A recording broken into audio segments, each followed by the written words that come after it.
Hey everybody, welcome to My Vibe Yoga with me, Good Vibe Kendra. I just want to do a quick little video of Chaturanga breakdown. You hear that in a lot of Vinyasa flow style classes. You'll hear Chaturanga Dandasana, which is basically a yogi push-up. And I just want to break it down so it's a little bit more understandable and offer you some different variations in case the full version doesn't really work for your body. All right, so the first option is going to be the full variation.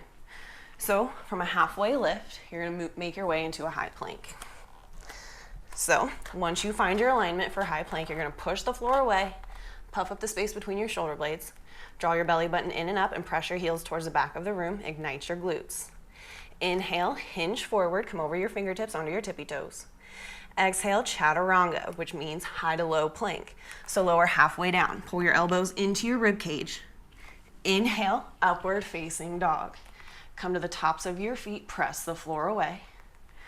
Exhale, downward facing dog. So that's going to be the full variation for taking your flow, your Chaturanga Dandasana. Second option, halfway lift, high plank. Inhale, hinge forward. This time drop your knees. Then lower halfway down.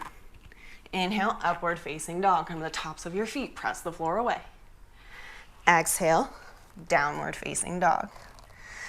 Third option, my favorite option, from your halfway lift, high plank, hold here while I cue through upward facing dog and press straight back.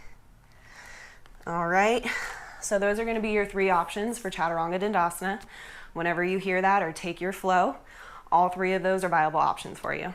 All right, enjoy the rest of your day. I'll see you all next week.